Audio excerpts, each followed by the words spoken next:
Hi, everybody, and welcome to this first webinar in the MTW Expansion Asset Building Cohort. The whole MTW team is delighted to have everyone here and to help you with this kickoff and welcome you to the MTW family.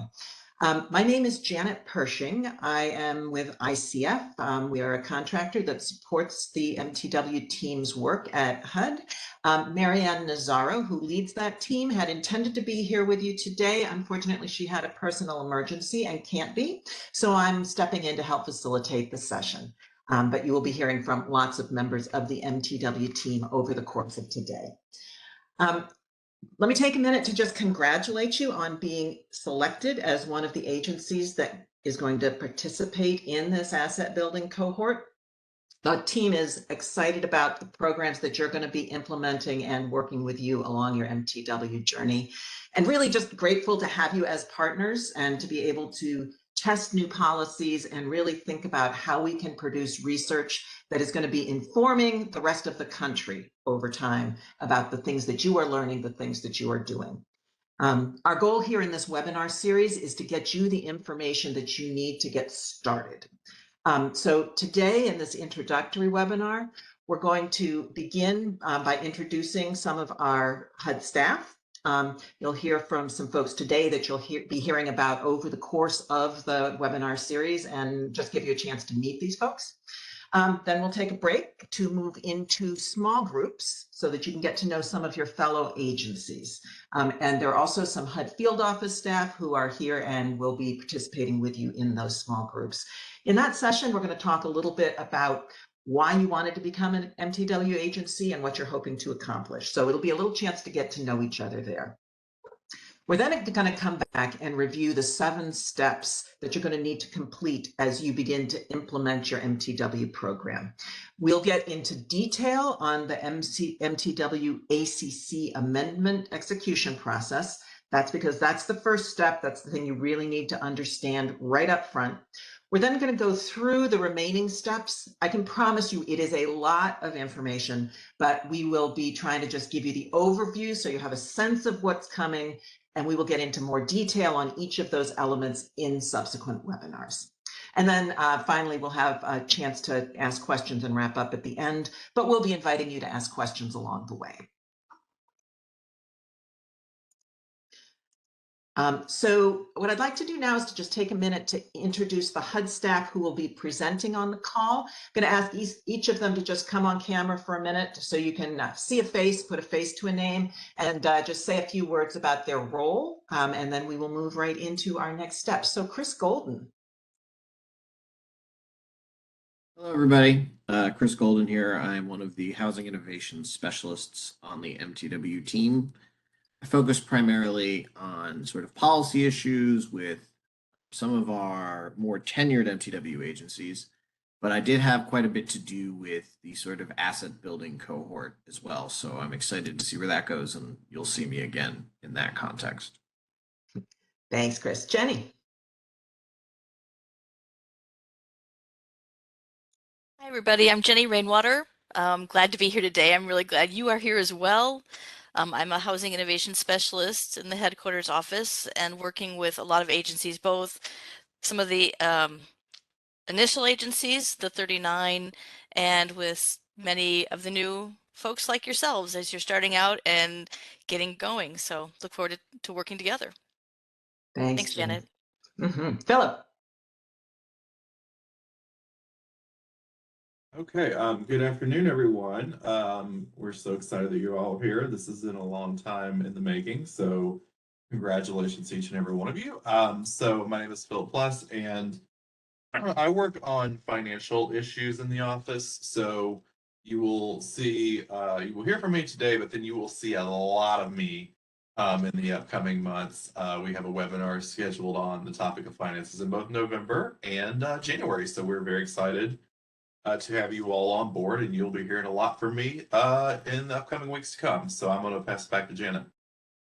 Thanks, Philip. Wendelin. Thanks, Jan. I'm Wendelin Hoevendick. I'm a management information specialist, which basically just means the geek of the MTW office. And I'll be talking to you today just briefly about the 5058 MTW expansion form that you'll be getting familiar with as we go on further in this webinar series. And you'll probably be hearing from me over the course of the next few months or so about the Housing Information Portal or HIP system. Thanks, Gwendolyn. Elizabeth.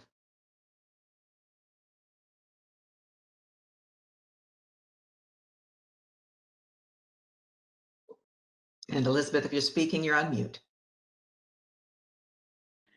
Hello, I'm Elizabeth Rudd. I'm a social science analyst in the Office of Policy Development and Research. And I've worked a lot on evaluations of MTW projects. And that's why I'm here today. And that's what I'll be talking about a little bit later. And I'll be talking with Bethany Boland, who's the representative here today from our evaluation research contract. And Bethany, would you like to come on camera and just let people see your face and put a face to a name? Hi, I'm Bethany. Good to be with you. Thank you. And then we will be meeting various field office staff in your small groups. So with that, I want to take a minute to just share with you some of the excitement that this group has about MTW and this journey that you are about to enter into. It's a wonderful program with huge things to offer. I think you all know that, or you probably wouldn't have signed up. But we wanted to take a minute to look at a little video that shows you what some of your colleagues from other MTW agencies that have gone before have to say about the benefits. So we're going to go ahead and mute everybody to make sure there's no audio feedback during this time. After the video, you will again be able to mute and unmute yourself. So take it away on the video.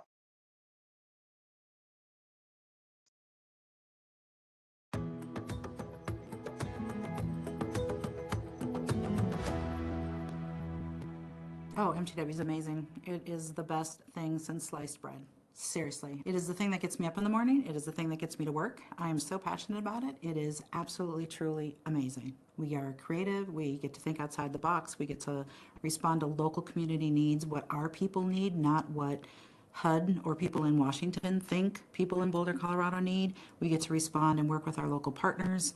We get to create what our residents and participants need. You know, we talk to them, we hear from them, we get what they need and can really help them move forward.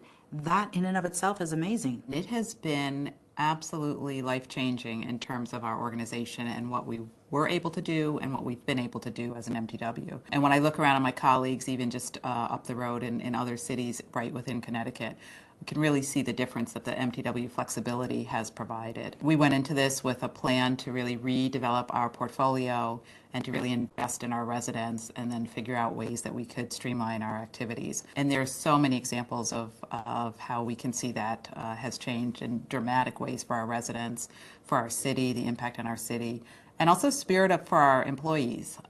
It's brought a real innovation spirit or entrepreneurial spirit to the work we do, which makes us feel not like a big public bureaucracy, but more like an innovation lab, as Moving to Work likes to sort of call the program.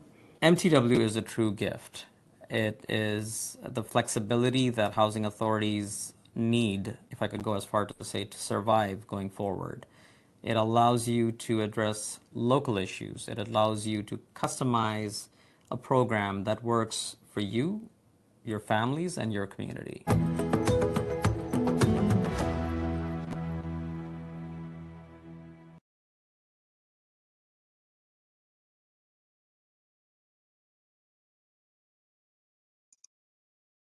All right. So just a little taste of how much excitement there is about the program from others who have had some, in some cases, many years to actually dig into the program and see the benefits. So I'm hoping that you all will be the ones who are the subjects of those kinds of very excited interviews in a few years. So let me just give you a quick look at who all of you are. You may have had a look at this already in other places, but this is the asset building cohort. 18 of you can take a look at who your fellow PHAs are. I do want to just hope in particular that our Florida colleagues who were in the wake of Hurricane Ian are doing okay and Don't know if we have representatives from all of those agencies here today or not. Hopefully everybody's doing well, and there will be, but if not, we'll catch them up later. So what we're going to do now is to break into some groups to be able to talk with your colleagues. And if we look at the next slide, you can see which group you're going to be in. These groups are largely regionally broken so that you'll be able to talk to people who are nearer neighbors and the field offices that will be engaging with you in your geographic area. I think that these are folks who are going to be able to be partners for you, thought partners in thinking about asset building, but also in just getting through the various processes to become a formal MTW agency, to get your supplement signed. Having people to talk it through with and to walk hand in hand with is really super helpful. So you can see here how the groups are divided. Take a little note about which color group you are supposed to be in. Jenny is going to be facilitating the red group. Elizabeth will facilitate the yellow group. Eva Fontheim will facilitate the green group, and Philip Pless will facilitate the blue group. So when you get into your groups, please make sure that you turn on your cameras if you are in a place where you can do that. It's super important that you be able to get to know each other, and faces really help with that. So I really urge you to take that step when you get into that room if you possibly can. In terms of the logistics of how this is going to work, in a few minutes, I'm going to ask John to move everybody into their breakout rooms. You will, if I can see the next slide, please, you will see at the bottom of the screen when you get into this group, there's a little red, looks like a door space on the far right. If you ended up in the wrong colored group for any reason, you can use that door to exit. You'll come back into the main room, let John know which color group you should be in, and he can get you placed properly. In order to do that, once you press that red door button, there's a second step. You have to confirm that you actually do want to leave the session. And so make sure that you do both of those steps to get back to the main room if you need to do that. If you joined us today and we didn't have your information in advance, you may be left in the main room when people move out to the breakout rooms. That's fine. You can let John know where you need to be, and he will get you moved in there as quickly as possible. Laura, if you go back one more time to the prior slide so people can take one more look at which color room you're supposed to be in, that'll just help you make sure you know if you're in the right or the wrong place. So when John sends you into the breakout session, you will have a quick pause while he clicks the go button. You then have to proactively click a button to say, yes, I want to enter that session. So just make sure you're looking for that button, and then you will come into the session. On slide 11, Laura, we have the actual content of the breakout sessions. We're going to just ask and answer 3 quick questions. Why did you want to become an MTW agency? What are you hoping to accomplish? And which asset building approach are you going to be tackling? So we'll have about 20 minutes in these sessions. Your facilitators will just help move us through the conversation. In order to answer these questions for each of the agencies, the facilitators will ask for one person from each agency to sort of be the spokesperson to be able to summarize for the rest of the group what the reasons are that you have joined into MTW. All right, so with that, any questions before we break into those sessions? The facilitators can, of course, help answer questions.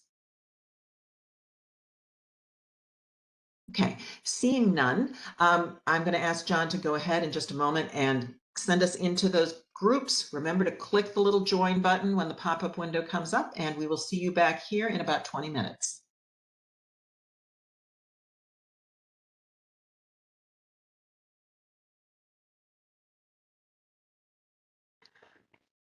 All right. Welcome back, everybody. Give everybody a minute to make sure we're in the correct room here and everybody has come back to us. But glad you all had a chance to meet some of your colleagues who are going to be walking along the same road with you. At least in the conversation that I joined, there was a lot of overlap. I think there was also some different ideas from different folks that people were probably pricking their ears up about. So hopefully you got some good ideas from others, and we'll continue to do that over time. All right, so we're going to move now to thinking about what the steps are in moving into the MTW process. And we're going to summarize this as 7 key steps. I want to give you a fast overview now, and then we're going to dig into each of these, and we'll have the leaders from the HUD team going through these with you. So the first thing that we're going to focus on today, and we're going to focus on it in some detail, is completing and executing the MTW ACC amendment. We know that that's really the kickoff, the start of things, and Chris is going to walk us through that in some detail. We're then going to talk briefly about setting up PHA finances. As Philip mentioned in his introduction, you're going to hear a lot about finances. This is a big issue for people to think through, work through, understand what you need to do locally to make this work. We'll have one webinar on that before the December holidays and another one after. So today, Philip will just give you a taste of what we're going to be covering. Listed here as step 3 is the public process and development of the MTW supplement. In our discussion group, a number of people did talk about the public process, the fact that this application came pretty fast, and maybe there hasn't been a ton of opportunity yet to conduct the public process. People were also recognizing the importance of doing that now that we actually have MTW agencies, making sure that we're communicating really clearly with the residents, with our other stakeholders in the community. So we'll talk briefly about that. Submitting the MTW supplement, there are actually going to be 2 separate webinars on that. Again, in 2023, we'll be getting to those. So this will be an overview of what comes with that. And then talking about the approval process so that you understand once you get that submitted, what happens in order to get that approved through the field office. Once that's all done, we're going to be talking about the 50058 and the shift to HIP. Gwendolyn will talk for just a moment about what you're going to be learning about that, again, down the road, even after those supplement webinars. And then we have listed as step 7, setting up the research, coordinating with PD&R, training your staff to participate. Although it's listed as step 7, and in some sense, you can't start research on the activity until you start the activity, which is at the end of the process. As you saw, Elizabeth and Bethany are on this call. You're going to be working with the PD&R team throughout this process. Although actually starting the research comes after you start the activity, getting ready for it is going to be something you'll start early on. So we'll be hearing from Elizabeth briefly on that step 7. So that's what we're going to go through. Again, it's a lot of information. It'll be pretty high level, except for step 1. And so I want to turn it over to Chris right now to talk us through the MTW ACC amendment. All right, then. Can everybody hear me okay? The mic looks like it's working. Yep, you're good. Great. Okay, so the ACC amendment, also known as the Annual Contributions Contract, is something that you sign generally both for, the public housing and the voucher side. This is an amendment to the broader ACC. Its goal is to sort of set the terms of participation and the details, the requirements and covenants that you have to follow, pointing to things like the selection notice and the operations notice. This is the first document that you'll sort of be signing, and that'll be executed both by your housing authority and HUD. This needs to happen before you can start using the fungibility, the ability to sort of move your funds flexibly, and of course, before you can do anything like the supplement as well. So because it's sort of step 1, and it is thankfully a relatively short document, we will walk through just sort of like each of the sections real quick, and then I can pause at the end and take any questions if there are any. Next slide, please. So the first couple sections are essentially the sort of like general legalese. It's not that different than how it would look in other potential ACC amendments, just with some sort of added MTW-ness to it. So section 1, just states that, this is an agreement between HUD and the PHA. Section 2 talks about how this amendment applies to both your public housing and voucher programs if applicable. Section 3 is about how the amendment is connected to both the law, which is in the 2016 appropriation statute, as well as the operations notice, which has like much more of the details for how the program works.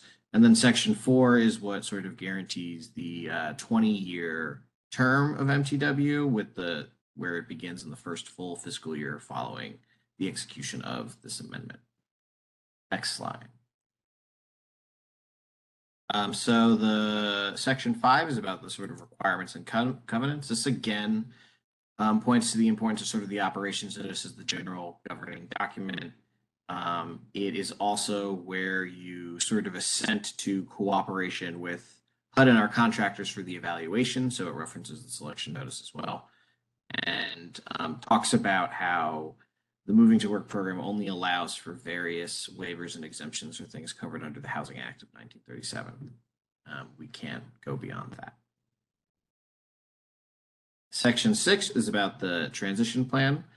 So MTW has existed since the 90s, but it is technically a demonstration. It technically can end. I wouldn't necessarily bet on it, but it is important that this exists just in case. And so the transition plan is basically about how in your 19th year, you would submit a document describing any activities you might want to continue doing afterwards and our sort of obligation to respond to that. Next slide. All right, so terminations and defaults. These are the sort of sanctions that could happen if issues arise between the Housing Authority and HUD. They can go from something relatively minor, like additional reporting, a medium response, which might be, say, suspending an activity that is causing concern, or, of course, the sort of final measure, which would be ending your participation in MTW. We haven't really had to do this much at all, and certainly not the big thing at all. But again, this has to be somewhere. Next slide. So this is sort of the future laws amendment. So this states how if there are any future laws that conflict with any provision of the ACC, they still work. And any invalid clause or portion of the ACC that is sort of nullified by a future law is stricken from the ACC without requiring us to get you to sign the whole thing all over again. With existing agencies, this could get more complicated. Sometimes laws may or may not remember to mention our involvement or non-involvement. So this is a way of just sort of making that a lot cleaner and standardized. And that, I believe, is my last slide. I believe that's right, Chris. Pause for any questions if we have them. Yeah, and you really have two mechanisms for asking questions. One is you have the power of the unmute button down at the bottom of your screen. Welcome to come off mute and just ask a question if you have any about this. You also have the chat feature. The little speech bubble at the lower right will open the chat window. Make sure you're sending the chat to everyone, otherwise we won't all see it. We are going to be going through the process in a minute. Jenny's going to walk us through that, but if you have any questions about the agreement itself, this is your chance to ask. This is Mitzi. Usually the ones that I know of, annual contribution contracts talk about funding. Is this mentioned funding at all or no? No, the ACC amendment is not specific to funding. Your funding shouldn't be different than it is sort of under the way that you receive your funding from HUD is not meant to change much. Your ability to sort of move funds around once you receive them is something that you can do in MTW, and it's unique to MTW. And some of the ways that you sort of like what is an eligible expense is a bit broader. Like if you use voucher funds to shore up a public housing account, you would still be renewed for those funds. But that is covered in the operations notice, those sort of more nitty-gritty details. Okay, thank you. Thanks, Mitzi. Anyone else? Hi, this is Tanya from Madison, New Jersey. Philip, right? I'm just curious, you know, I read this all over, and in many places it says, okay, you know, you're going to sign this or take this action, but you're still, you know, and only then are you in MTW. But when I reviewed all the steps, that seemed to come up quite a lot. So first we do the ACC, the new ACC, and now are we officially in MTW? Not really. We're going to need to do an amended action plan, and I mean, so when are you really in MTW? Like, is it at the very end of all those steps, or is it like a phase in? I suppose a phase in would be appropriate. So once you sign the amendment, you are officially an MTW in the sense that you can use your funds flexibly. You could take voucher funding and use it on the public housing side to, say, increase the size of a capital project or to help with some operating shortfalls or something like that. Once you have done an MTW supplement is when you can start implementing like policies, because you have to sort of propose the policies. Your community has to have a chance to respond to said policies, and then depending on whether or not they sort of operate in any way outside of the operation does, HUD has to review them as well. So those are probably sort of the two bigger steps. There's probably a couple other breadcrumbs sort of along the way, but the amendment is sort of the first step. And I think after you sign the amendment, then we can sort of call you MTW. You can start doing some of what it means to be MTW. And your supplement can happen as soon as you'd like. You can submit one sort of out of cycle, or you can just wait for your next plan cycle. Either is fine. That was very helpful, Philip. Thank you very much. Chris, can I just jump in with one thing? When you sign and submit your ACC to HUD, it has to be fully executed. So it needs to be countersigned also by HUD, and that will be sent back to you. And there will be some information in that. We are sending them back via email, but your agency will receive information that you will have access to and flexibility, funding flexibility beginning the first of the following month. So if you get submitted this October, it gets countersigned by HUD, you would have access to that funding flexibility beginning in November. So just keep in mind, it needs to get that counter signature is the piece. That's all.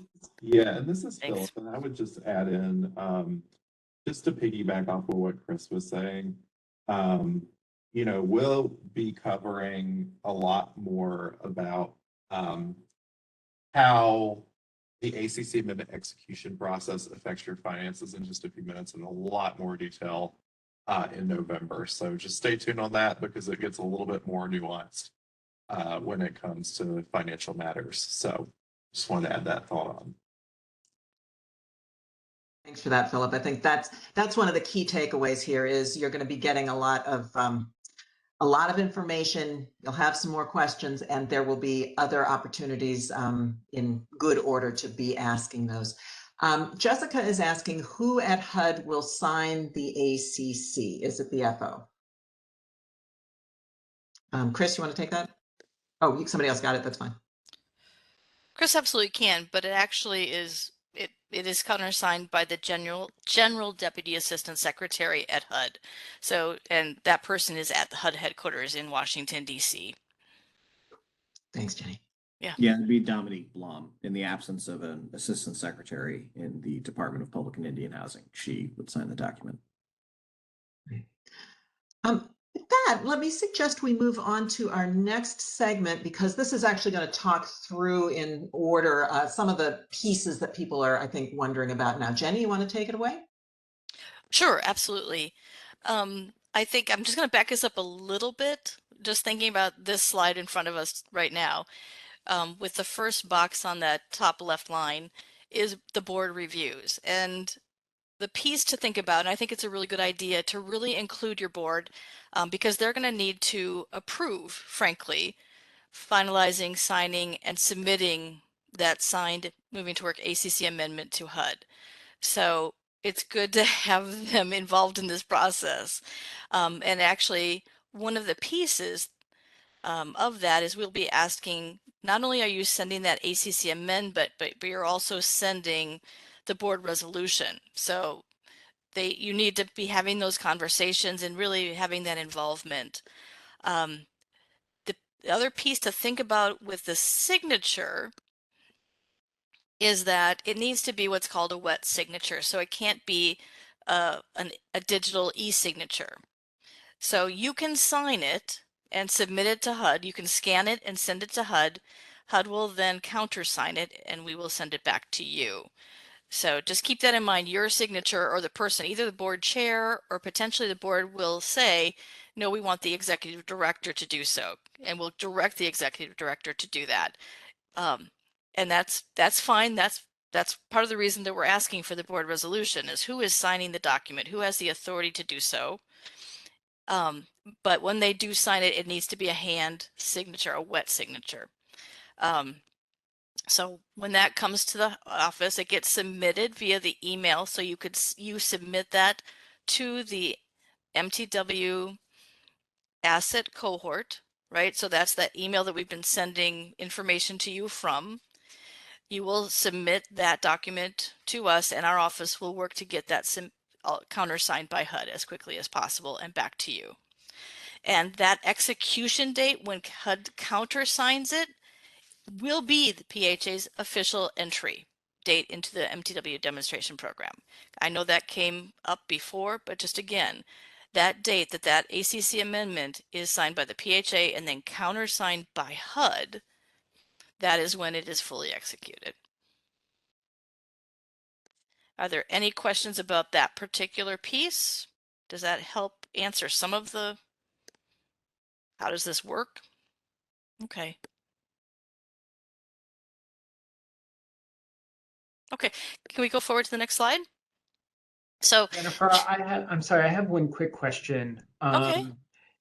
In the sample timeline, HUD has the earliest that the ACC could be executed as of November. Is there flexibility with that? Like if we were to do it, before the end of October, is that in any way an issue? No, you can absolutely submit it. You can sign it and submit it. And if we can also get HUD to sign it within this time frame, so we're hitting the middle of the month, right? So we've got 2 weeks essentially to get it through that process and get HUD to countersign it. Then it would be effective the first of the following month. You'd have the funding flexibility then. And Philip's going to talk some more about that. So I don't want to talk about the financial pieces. Yeah, that's fine. But it's more about the timing of that initial ACC. If there was some, prohibition of us executing it in October. There is no prohibition. The biggest thing is we want to make sure that you've had a conversation with your board and they have given direction. They approve and they've given direction to go, yes, please go ahead.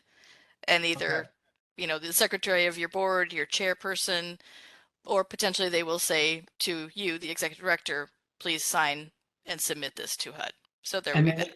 Is there a required timeline from the date that we sign it that is then submitted to HUD? No, there is not an explicit defined timeline for that, but I wouldn't sit on it either if possible. Okay, thank you. Yeah. Okay. All right. So with the ACC amendment, this is the final page that everybody will be signing. And we just thought it was helpful because frankly, we've had lots of things come in, but just to delineate what it is, that top line under PHA is the signature of the person who is signing officially for the PHA. Then the next line is literally their name printed. Not everybody has great penmanship. I will say I'm included in that. It's good to have a printed version below that. It's what is that person's title and then what the date. And then you can go ahead and send it in. Again, to the MTW asset building email. Okay, any questions on that? I think it's pretty straightforward, but we wanted to make sure that that's there. Okay. Can we move to the next slide? So this was another question that we had received. So we prepared a sample board resolution. So this sample, I think, was emailed to you already in the materials that Marianne Nazaro has sent out when she welcomed everyone. But if not, we can do that. Make sure that you have it. It is a draft. You can use it or you cannot. You might have your own. It's not required language. It's literally an example for your use. but you want those pieces, so you want to make sure that your board is saying, yes, we approve of this, and this is the, potentially the person we want authorizing to sign if they are choosing that the chairman is not going to do that. So that will be there. We can make it available. You can reach out. You can send an email into that email box. We'll get you the copy. Are there any questions about that in particular? Let's see. I'm trying to see. The links in the helpful resources were not live. Can we get that document with live links? So I think we can definitely make sure that we get good links for anything that was not working. So we can commit to checking on that for sure. Absolutely. Thanks, Tanya. Okay. Thank you very much, Jenny. Thanks, Yeah, thank you. Chris. Yeah. So we are now going to take a 10-minute break. We know that when the information is coming fast and furious, you just need a little chance to close your eyes for a minute, take a stretch.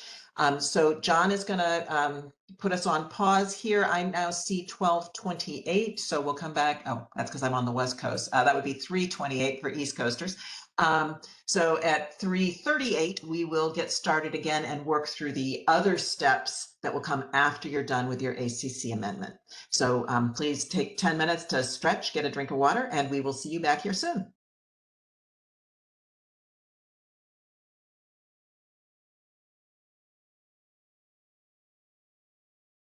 Okay, welcome back, everyone. I hope that you were able to step away from your computer for a couple of minutes. I know this is a long training, so we have breaks built in. Anyway, so I think we're going to continue on with our chronological process. So, yep, there we go. So, your next step in the process is going to be to prepare your MTW agency's financial operations. So one of the points that was made earlier in this presentation by both Chris and Jenny was regarding the ACC amendment execution process and how that affects when you become an MTW agency. So as you recall, you guys become an agency on the day that Dominique countersigns the ACC amendment. So now we're going to talk a little bit about funding flexibility very, very shortly here. So funding flexibility refers to your ability to use your three main sources of funds that you get: operating, capital, and HCV, and that includes HAP and admin fees flexibly. So as the example Chris gave, using your HCV funds for public housing operations or some public housing eligible expense. So that is available to you the first day of the month following the ACC execution process. So just to lay out a quick example, let's say you submitted your ACC amendment to HUD today, October 13th. Dominique was able to countersign on October 27th. The first day you would become an MTW agency is November 1st, because that is the first day of the month following the full ACC execution amendment process, i.e. Countersignment, sorry, the ACC amendment countersigning by Dominique. So that's just something to keep in mind. So this next bullet point here is just, we have a lot of great resources that are available to you all regarding how funding is going to be calculated. So this first link here is actually a link to a webinar that occurred in October of 2020, where we went into a lot of detail about, in particular, the HAP renewal formula and how that is calculated for expansion PHAs, because it's a little bit different than for non-MTW PHAs. So I would highly encourage you to review that prior to the January webinar. The next link is to section 5 of the MTW operations notice, which actually also goes into a lot of detail, and also has a couple of examples about how HAP funds are calculated. And then finally, we have the MTW online manual, which is a really great resource that I'm sure will be referenced in the resources slide later on, that really just kind of goes into a lot of detail, again, with more examples about how the HCB funding formula works, especially the housing assistance payment portion of that formula. So another couple of really important things to keep in mind here as you're starting to prepare your journey as an MTW agency is to think about potential changes to financial policies and procedures. We will have a great series of speakers who will go into a lot of details about things that they experienced when they were an initial 39 agency, and they will be available as a resource in an Ask the Expert portion of our webinar. So that will be a great resource for you all. Just two last things before we transition. The first point is that please keep in mind that 2 CFR Part 200, which is all of the uniform administrative requirements, including everything that comes in regarding single audit act requirements and things of that nature, cost allocation, those are still applicable to MTW PHAs. So please just start to keep that in mind. And then finally, we will go into this in a lot of detail in the November 16th webinar, but we're really going to talk about how the ACC amendment execution process will impact your reporting in different HUD systems. So things like VMS, the voucher management system, the EPIC system, financial data schedule, and other related topics. So that's the end of this slide.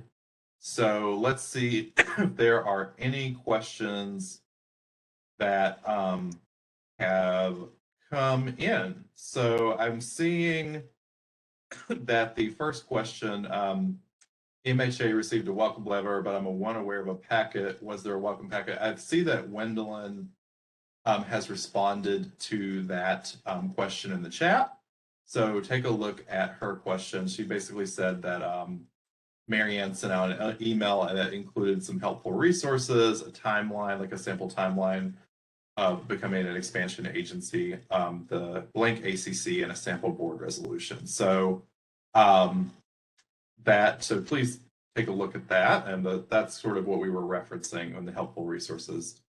The next question is, can we be sent these links? And so actually in the PowerPoint presentation, you will see these are actually hyperlinked. So you'll be able to click on those and go to these resources that we're talking about.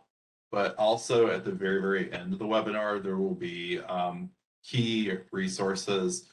Those will also be clickable hyperlinks that will direct you to the appropriate resource. So yes, those will definitely be available to you.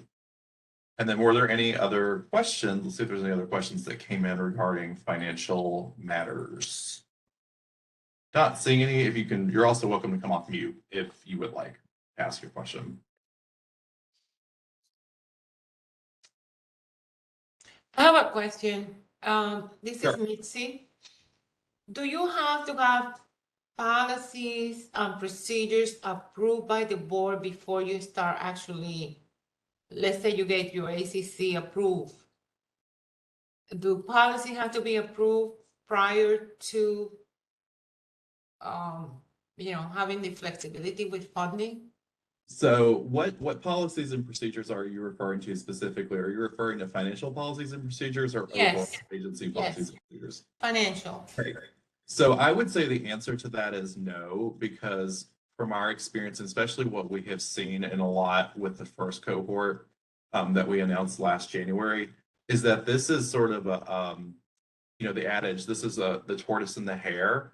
This is sort of more of a tortoise situation than it is a hare situation. So, and what I mean by that is just that we know that this process, just from becoming an MTW agency to be able to fully get everything on board, it's going to take you some time to develop. So that's why you'll see, that's why we have the part 2 webinar talking about financial policies and procedures in January, because we're trying to get you the information that you really need to know as soon as we possibly can. So to answer your question, no, they don't have to be completely in place prior to the ACC amendment execution process. Okay, thank you. You're welcome. Any other questions before we move on to the next section of the webinar? You can either type them in the chat or you can come off mute. Okay, not hearing any. I am going to pass the baton, I believe, to Jenny, who was going to talk about the public process and the development of the MTW supplement. Absolutely. Thanks, Philip. With this, well, let me go through this slide and then, yes, that's good. So with your conducting of a public process and the development of the supplement, the moving to work supplement, I think the biggest thing to keep always in mind is that it's really, you can never over communicate, frankly. You communicate and communicate and communicate with your staff and your community, and someone will always have a question and say they never heard something. So just know that you want to be in constant communication. And that includes, as you're putting together your supplement, that document is designed to be another communication tool for everyone. That it, as this slide says, it informs HUD, it informs your residents, your tenants, and your general community about what moving to work activities you're planning to implement. And depending on what waivers you're asking to implement through that supplement process, or if it's not already a waiver that is in the moving to work operations notice and you want to implement something else beyond what is there, and you're putting in what's called an agency specific waiver, that process will include the need to hold actually 2 required public meetings or public hearings. So again, if you look at your moving, if you should review that operations notice, and I will say I did kill yet another tree and printed that out. You can find a link if you're wanting to see that moving to work operations notice, and I would encourage you to do so.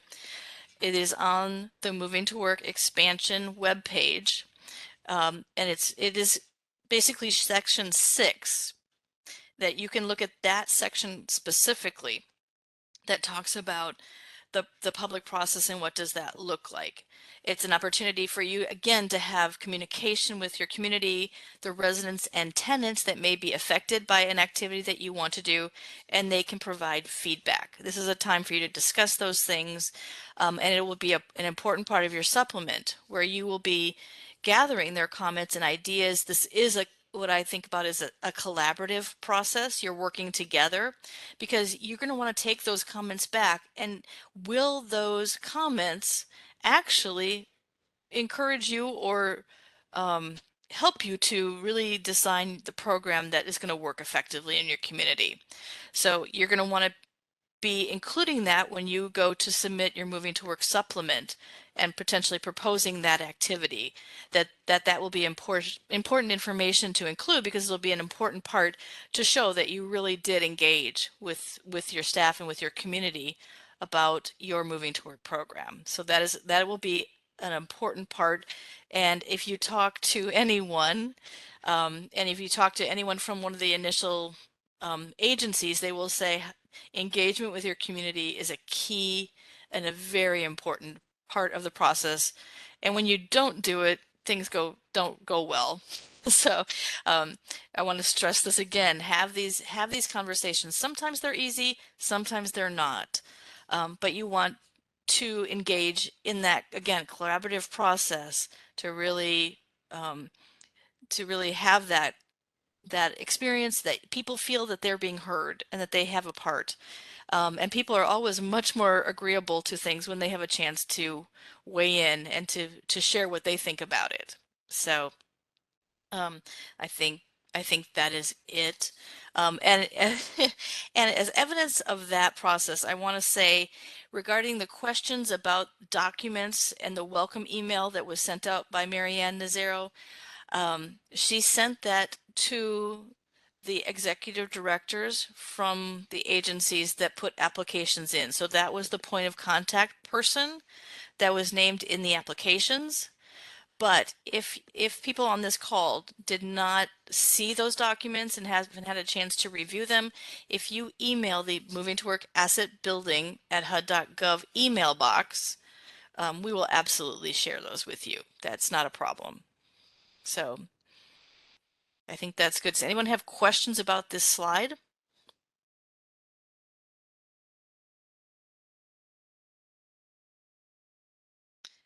If not, if we can go forward to the next one. So these are steps 4 and 5. It's submitting the supplement. So you will go through the public process and you will get to, and you will be submitting formally your moving to work supplement in the supplement system, and you will receive approval, or you may receive comments and questions from your field office. So you will be working in tandem with your field office. You will have a point of contact there who will be reaching out to you saying, we received your submission. We want to talk to you about, X, Y, and Z potentially. Let's see what happens. But they will be the ones working with you. Those of us who are on this call right now at the HUD headquarters office will be desk officers and available, also reviewing and looking at the supplement that you submit. And we will be working with them as they're reviewing, and they will be sending you an approval letter, an official approval letter from the field office. And when you receive that, that is the point at which you could look at implementing the approved activities. You would not be able to implement activities before you receive that official approval letter. You will, and when you think about it, the name makes a lot of sense. You are going to continue to submit your annual PHA plan, and you will submit the supplement at the same time as an addendum to that plan, right? It's a supplement to that plan. And we will be having, as the slide shares, upcoming webinars about the moving to work supplement in detail, things that we've learned that have helped make it successful for everyone. So I strongly encourage you to join those webinars. I see a question: is the supplement require board approval, or does the board approval that HUD reviews and approves? Actually, the board approves prior to sending it in. So just like you do your PHA plan, I'm assuming you send that past your board first, they approve it, and then you submit it to HUD. This is the same process that you would have with that. Are there any other questions about that piece? If not, I yeah. saw, can you hear me? Yes, I can. Go right I ahead. saw where we're required to have 2 public hearings. Normally with our plan, we have 1 hearing, so we would have to have an additional public hearing. Potentially, it's going to depend on what activity you are proposing to implement, and that information would be found in the moving to work operations notice. It depends on the type of activity that you're proposing, or the type of waiver that you're wanting to implement. Okay. So it will tell you, and if it's something, it's where you want to make sure that basically people understand and have a chance to comment. Not everybody is, as willing to speak in front of others, but sometimes you want to really drill in and make sure people understand in those cases. So, I see Linda's got her hand up. No, no, she just asked. Yeah. Oh, sorry. How do I lower my hand now? Okay, I can't lower my hand. Okay, it looks like Gail had a similar question. Yes. Does that answer the question, or is there anything Yes, else? I will take a better look at the supplement, of course, yes. Yeah, no, that's good.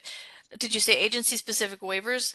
I would say use the moving to work operations notice as your guide in what you're proposing and putting in your supplement. That will tell you whether or not you need to hold that second public hearing. Okay.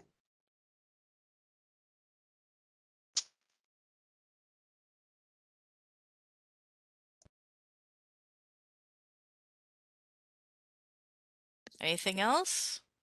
Any questions? I do have a question. Go ahead, Mitzi. When you say waivers, is that like do you want to do something different than usual? So when you look at the moving to work operations notice, there are, somebody can correct me if I'm wrong. There are already some pre-vetted, I think about them as being pre-vetted waivers, and there are what are called safe harbors. There are conditions that if you are within kind of those conditions, more likely than not, it will be approved pretty easily. But if you want to go outside of that, that may require either a safe harbor waiver, because you're wanting to waive something that says you can potentially implement this activity within this lane, but you're wanting to go a little bit farther over. That's maybe a safe harbor waiver. So there are two separate kinds of other waivers, safe harbor waivers and agency specific, where you're really wanting to design something new and different. And in those cases, as you're looking at that, it may potentially then require you to hold a second public hearing specifically about those waivers. I see. Thank you. Yeah, absolutely. It sounds complicated, but we're really trying to not make it complicated.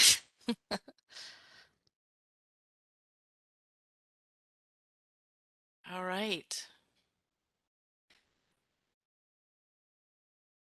Okay. Well, if we don't have any more questions right now, I will hand it back over to you, Janet. And you're on mute, I believe. Of course I am. I think we're just going to go straight on to Wendolyn. Yeah. Excellent. Thank you. Thanks, everybody. All right. Well, welcome back from break, everybody, and I hope everybody's learned a lot here today. So we're going to go over real quick some information regarding the 50058 form, which I'm sure all of you are very familiar with. And so the 50058 form is actually a data collection that has three different forms. There's the one you're using right now prior to your MTW designation. There's the MTW form that the initial 39 MTW agencies use. And then there is a brand spanking new form called the HUD 50058 MTW expansion. And so that is the form that you're going to be using to submit to HUD the information on your households like you were doing previously on the HUD 50058. Now, IMS PIC, which some of us love and some of us don't, it is getting a little old and moldy. It does not have development support. And so we could not put this new form into IMS PIC. And so it is being built and actually is almost pretty much done. We're doing some final testing right now and whatnot in our new housing information portal or HIP system. And that's where you'll be submitting that form. Now, one reason I want to clarify that we put this step here is because that form, potentially you're reporting on activities that you've been approved to do in your MTW supplement, whether it be you chose to do an alternate recertification schedule or something to do with rent or something else. And because of that, we needed that new form. It also helps PD&R do some of the evaluations that they're going to be doing. And so you're going to be using that new form, but it'll be in this new system. And we will be contacting PHAs as we get further out here about actually moving over to the new system. So don't worry about that. You don't need to really do much with that. You will probably be talking to your software vendors about it because they are having to make adaptations to their software so that you will be able to use that new form and it'll be able to integrate with the new system. So as part of that process, the one thing to keep in mind is that we'll be migrating your building and unit data if you have a public housing program and your 50058 data to the new system. And so basically when the day you land in the new system, you will just be maintaining your data as you were in IMS PIC. You won't have to do any, creative little mumbo jumbo with 50058. You'll just be able to continue on with operations like you were before. So more information will be coming about HIP and about the changes that were made from the HUD 50058 to the HUD 50058 MTW expansion as we get towards spring. And so with that, I will see if anybody has any questions. There is one question, Wendolyn. When you say new system, can you confirm whether that means HIP Yes, yes. So HIP is brand new. The first part of HIP you'll be using is actually the MTW supplement because that is also inside of HIP. But you'll get access to that and you'll do your MTW supplement. And then once we're ready to migrate you from IMS PIC over to HIP, is when you'll be able to get rights to the rest of that data. Great, thanks. We're getting another couple of questions in here. So once migrated, will we no longer report in PIC? That is currently the plan. I don't foresee that there'll be a reason to continue using IMS PIC, but I'll leave that door open a fraction of a percentage because we're still doing some of the development. But as far as 5058s go, and if you have public housing, your building and unit data, you will no longer use IMS PIC once you're migrated. Great. And another one, if it's a PHA that writes their own software rather than working with a vendor, who can they reach out to get more information? I'm glad you asked that. I will put the email address in the chat that we have for what we call our vendor comms mailbox, but it would fit this situation as well. So just send an email to that mailbox and I'll put this in the chat, but two things. One, let us know who from your PHA relative to vendor software you would want to get communications from us because we're building a mailing list for vendors to be able to communicate with them. And then also in your email to that email address, just let us know that you are a PHA that is in the MTW expansion, but that you have your own in-house software so that we'll be able to understand that. Great. And another one, given that we are moving to HIP, will we be exempt from CMAP? And if so, will we be exempt in time for our upcoming certification for fiscal year ending June 30th, 23? Great question again. So per the MTW operations notice, it does say that MTW expansion PHAs are exempt from FOS and CMAP unless they opt in. Now we have yet to have any takers on the opt-in, but definitely look at the operations notice. And, if you want to opt in, definitely send an email to the asset building cohort mailbox. And I would also suggest copying your desk officer and field office so everybody's aware. But you can get more information about that in the ops notice. And as far as when you will no longer need to do CMAP, if you don't opt in, once your ACC amendment is executed, so you sent it, HUD has executed it, and you have that MTW designation, from that point on, you would no longer do a CMAP certification. Great. And we have two more about vendors. One of which is it too soon to be in touch with them about this? And second, if they have questions, can they use the same email that you're going to drop in the chat?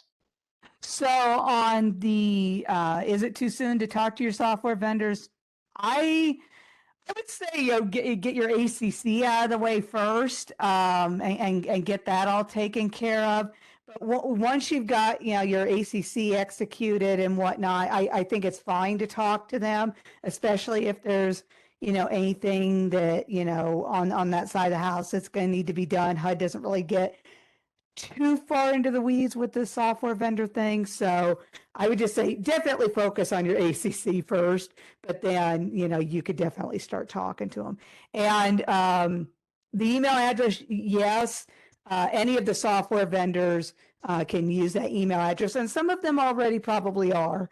So yeah, if you have a vendor that you use for your 5058 software, you can pass on that email address, and they can write it as well. Great. And I see a hand from Linda. Yes, this is just to confirm I'm understanding. So now with the MTW expansion, we will use the new HIP system only for our MTW for the MTW households. For not the MTW, but that the flexibilities for those households, and then all our other HUD 5058, for instance, we're strictly ours will be strictly applied to the Section 8. So all our other HUD 5058 households will continue to be submitted through our regular PIC system. So when you say that it's only going to be applicable to your Section 8 program, do you have public housing? Yes, but yes, we do have public housing. Okay. I guess maybe we need to talk offline about why it wouldn't be applicable to public housing. But as far as the expansion, MTW expansion 5058 goes, that can only be submitted in HIP. So once the time comes for you to use that form, it can only be submitted in HIP until such time as we tell you, okay, on this date we're migrating you out of IMS PIC into HIP. You continue to use IMS PIC and you continue to use the HUD 5058. Okay, I think I understand. So once you are MTW agency, you have to migrate all your tenant and public housing data. That's what you're saying, regardless of whether your But I mean, program. well, you do, but like I said, when I first started, you won't start using the MTW expansion form until after you have an approved MTW supplement. So we know you're approved to, use those activities. And the other thing is too, we haven't migrated the first agency to HIP yet. Okay. And so, I mean, this is a brand new system. We've been doing a lot of testing and whatnot. And so, we're going to be starting that process and crossing fingers, toes, and my dog's four legs. Everything will go well, and we'll continue down that road. And then there'll come a point where we'll start notifying PHAs. Okay, you're coming up on the list. Are you ready to migrate? So that's down the road a little bit yet. Okay. Thank And you. Gwendolyn, we do need to move on, but there's one other question I think you can answer real quick, which is the case management software vendor that one of the PHAs is working with. Yardi does a lot of work with HUD. Is the HIP reporting system something that HUD is working with those outside vendors to help ensure smooth migration? I can tell you, Yardi's one of them we're working with. So. Okay, so there you go. All right. So if we can, and we will hear more from Gwendolyn about this. I know there are lots of questions about how this is going to work. We'll definitely dig into some of those weeds. But if we can, I'd like to go ahead and ask Elizabeth to give us some information about coordinating on the research side of things. Thank you, Janet. And also Bethany should come on screen. So as I mentioned before, I'm Elizabeth Rudd, and I work in the Office of Policy Development and Research at HUD, and I'm responsible for managing the evaluation of the asset building cohort. As you may recall, when Congress allowed the MTW expansion, they, in their infinite wisdom, also mandated that we do evaluations. So we have an evaluation contractor represented today by Bethany Boland, who's going to briefly introduce herself. Bethany? Yeah, sure, great.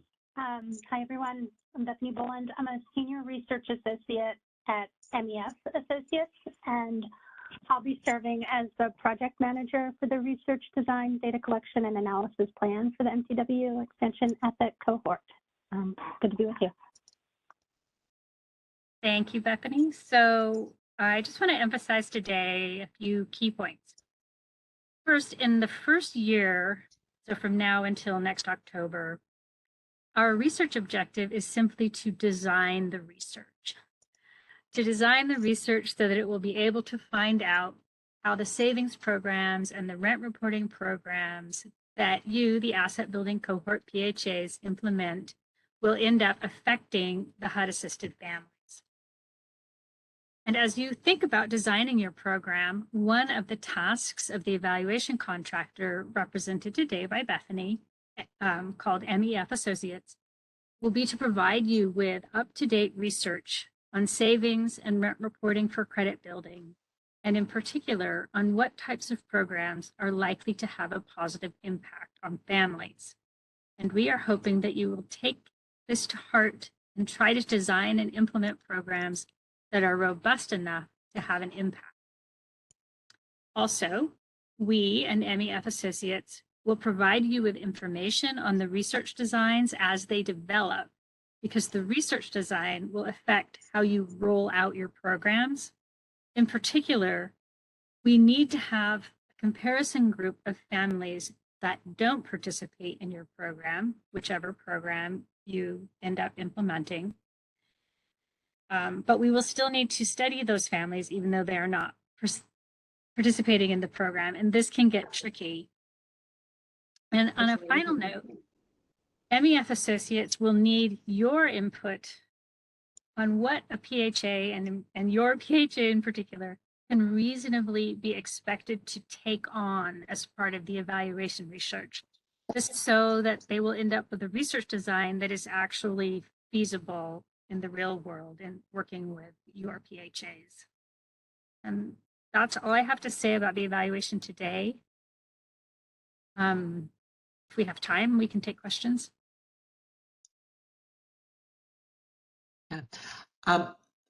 So yeah, anybody, we will clearly have much more conversation about evaluation. If there are any quick questions now, though, please chime in.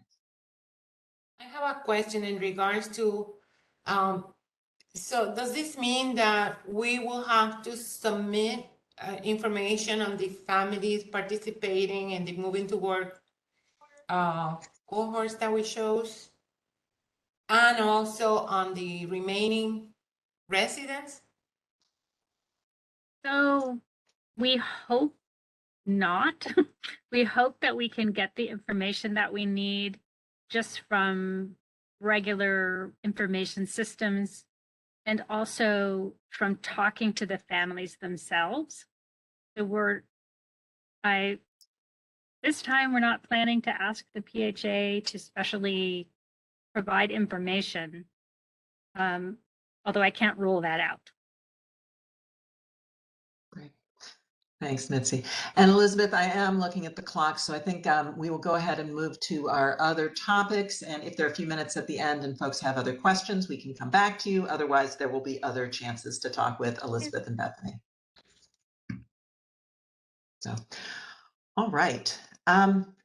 So let's move on to talking about the asset building community of practice. So one of the things that is going to be coming your way, in addition to these webinars to help orient you to the MTW program, is a community of practice. Really, all of you have taken on some aspect of this asset building, but it's new to many of you, most of you perhaps. There's a lot that you can learn from each other about how is one group tackling it versus another. There are things that you might benefit from hearing from the outside. We are looking to create for you a community of practice where you'll be able to develop ideas about what to do, find and really further the goals of the cohort to really make asset building effective. We're going to start that by talking with you about what you think would be most helpful to you in these sessions, in these community of practice sessions. So on November 10th, we will be having what we're calling a visioning session, which will be specifically for you to talk about the kinds of things that you feel like you need and the format in which you think that would be most effective for you. So just be aware that that session on November 10th is coming up. Do a little bit of thinking in advance of that about if you're going to have a community of practice available to you, what is going to make it most valuable? You will also see on the slide, and you can get from the slide deck that's been sent to you, some of the information that was provided previously about asset building and credit building. So if you want to take a look at those for any reason to just refresh yourself on what has been shared already, those links will be available to you on the slide. Let me go on now to the resources section. So there are a lot of resources available. And one of the things prior cohorts have mentioned to us is that it can be a little overwhelming because there is so much available. It's hard to know what to go to. And so they recommended that we actually walk through some of these resources at the beginning with new cohorts. So that's what we want to do with you here today. As we had in the chat earlier, there was the welcome letter that came to your executive directors, some information about timeline and some information about resources. We'll be sure that through Jenny that's getting out to everybody, that people are getting the live links. As we've talked about a couple of times, the operations notice is completely critical to everything that you do. It really should be the place that you go first to get your questions answered. Obviously, you can talk to the field office, you can submit questions to the mailbox, but that operations notice is critical. And there's a link to that provided here on the slide. There's also the Moving to Work page on HUD.gov. And if we can, Laura, let's just go to that Moving to Work page for a minute and show people, rather than just alluding to it, what is actually there. So when you go to the MTW page, you will see lots of information about the demonstration program itself. And if you scroll down, you'll find lots of documents about the general program. But as you go down, you will get down to the MTW program expansion. And you can see a section there with several different links. If you go to that expansion information page, that is the place that you're going to get the most salient information for you at this point in your MTW journey. And I'd like to just focus on a couple of the links on the right-hand side that I think are particularly helpful. The second link we won't go to. It's the formal Federal Register version of the operations notice, but the MTW office has created for you a much more user-friendly version. So if you go down to the next set of bullets, that section 6 is where you're really going to see what the operations notice looks like. So that's a very quick link to it in the easiest format to read. You'll also see below that there are MTW operations notice FAQs. The cohorts that have gone before have had some great questions, and you can get a lot of your questions answered by just taking a look through those FAQs. You'll also see that there's a section on the supplement. As you've heard, we're going to be talking about that in lots of detail, but not for 3 or 4 more webinars. So you don't need to look at that in detail right now, but when the time comes, keep in mind, if you need the form, if you need instructions, if you need guidance about how to fill it out, this link will take you to all of the resources that have been assembled for you. And there's also a set of MTW supplement FAQs. So this section of the Moving to Work expansion page on HUD.gov is a wealth of information. And you'll see there's a lot of other information, but I really wanted to highlight how you get to the operations notice and how you get to the information about the supplement. If we could, let's then go to the HUD Exchange page, Laura. One of the things that the MTW office has done is invested a good bit of energy in making sure that there are technical assistance materials available to agencies that are engaging in MTW. And this page on the HUD Exchange is where you're going to find those resources. If you haven't ever used the HUD Exchange, you will need to create an account when you first sign in, just username and password. And then you'll be able to get to lots of information on the HUD Exchange. You will find, if you get to this page, the first little green dot on the left provides you with a brochure that talks about the MTW program in general. So if you need something that explains the program, that gives you access to that. The second bullet is one that is going to give you access to a handy dandy job aid that I think you could find pretty helpful. If we can take a look at that job aid, Laura, the job aid essentially goes through the steps that we've described to you today, and it gives you the links step by step to the most salient, helpful things for you at that point in your process. So there's some general resources, but then it talks about public engagement, the ACC amendment process, etc. So if we look at the ACC amendment process that Chris talked us through earlier today, you can see here that there's some links to reference documents, that there is an actual webinar that we have linked here about how to work on the ACC. There's also a form. The actual form can be accessed from here. And then there's some information at the very bottom reminding you about the execution, which we've talked about a couple of times here.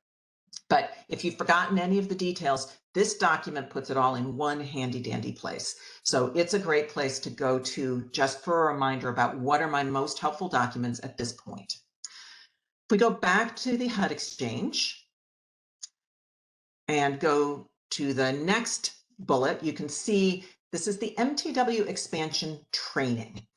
This training essentially lays out for you in a lot of detail what is in the operations notice in a way that has been broken down into nuggets that we anticipate will be straightforward for people to adopt. And so let's take a look at that if we could, Laura. This is what the training will look like when you get to it. I'd like to just start on the left with the table of contents. You can see that it walks through the basics, but then the statutory requirements, what are the types of waivers, how do you select your activities, basically all the steps you're going to go through as you get your program stood up and running. I'd like to take one quick look at the all available MTW waivers section. This is going to essentially capture the information that's in the operations notice. And it's particularly useful because you can go through hyperlinks to this list of all available waivers. And it will show you this grouping of 17 categories of things that you might be interested in doing. You can then hyperlink to, say, number 4, landlord leasing incentives. I heard somebody talking earlier about some interest in that topic. When you click on that, it's going to open up for you the 3 types of activities that you can undertake in that category. And you'll find something similar under each one. If you open these up, let's do damage claims just as an example. It shows you exactly what you need to know about what's permitted for the activity, what statutes are being waived, because you'll need that information as you put together your supplement. And then it talks about the safe harbors. And we'll talk a lot more about safe harbors and what they are in future trainings, but you've got it all in one place in this training document. I'll also point out at the top of that left-hand column, there's a search feature. So if you didn't know exactly where to look for this, you could just type in, say, the word landlord, and it will give you the hits on landlord in this training document, which will include, happily at the top of the list here, the landlord leasing incentive waivers. So you can navigate this training using that search function. Training has a couple of features that I think it's useful to know about. One is, if we go back to the very top of the welcome, you can see the video that you viewed earlier today. There are a number of these videos embedded throughout where you get these gems of wisdom from the MTW agencies that went before this expansion. Really motivating and insightful snippets from a number of different folks from the other agencies. You'll also find in a lot of places throughout little links to the operations notice. It links to the specific part of the operations notice. It lists for you exactly which section you want to be looking at related to the part of the training content that you've been looking at. So those operations notice links can be super helpful. And finally, there's some interactive trainings that have been built into this overall training package.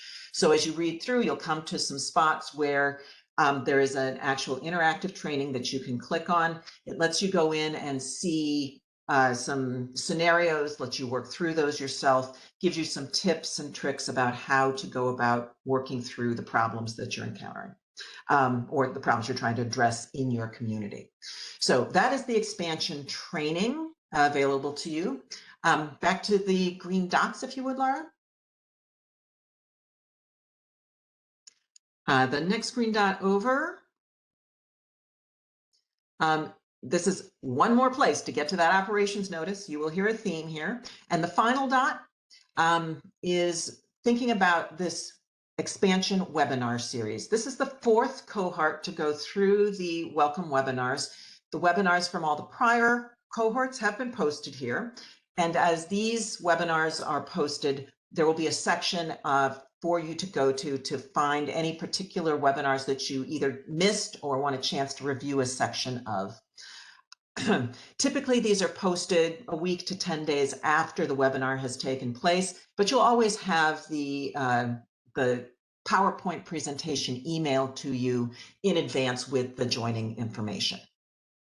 If we can go back to the PowerPoint, Laura. You'll see that the last two links on this resources page link you to the two key things that I just walked you through, one to that expansion training and the other to the link for the expansion webinars. So this link, which is in the file that you received for the joining instructions today, gets you to all of those places that we just talked about. We've got just another couple of minutes. I will grab a question or two if we can, but Laura, let's first look at the next final slide, because I want you all to be aware of the upcoming schedule.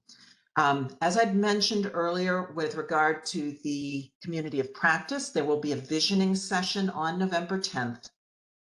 Note that that session runs from 2:30 Eastern to 4.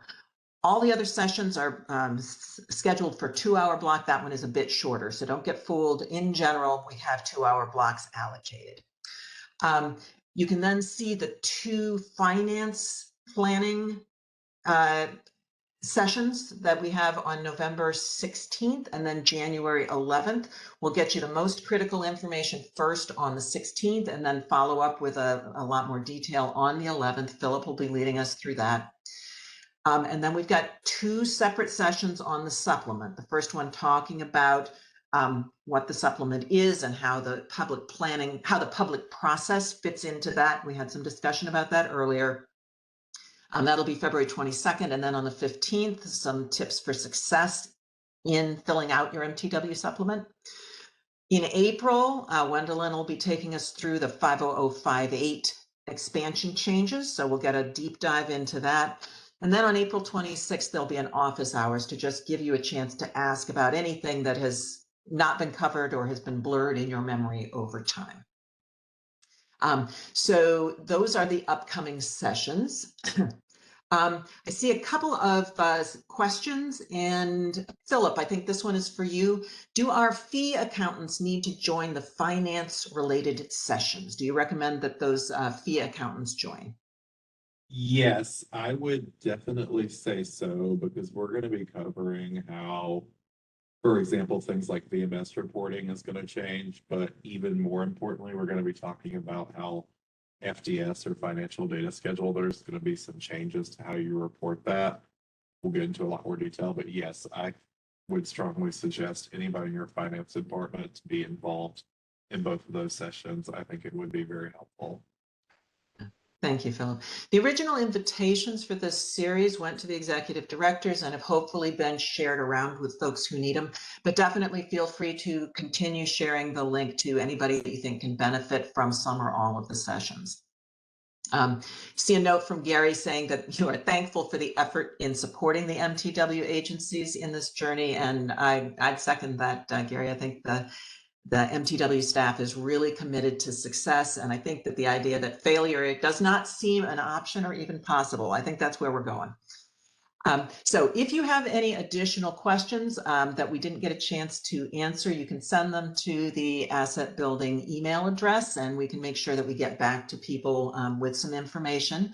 But otherwise, I will close us out with that. And thank you very much for your attention, your participation, and your energy around MTW. Thank you very much, everybody. Have a great rest of your day. Thanks very much.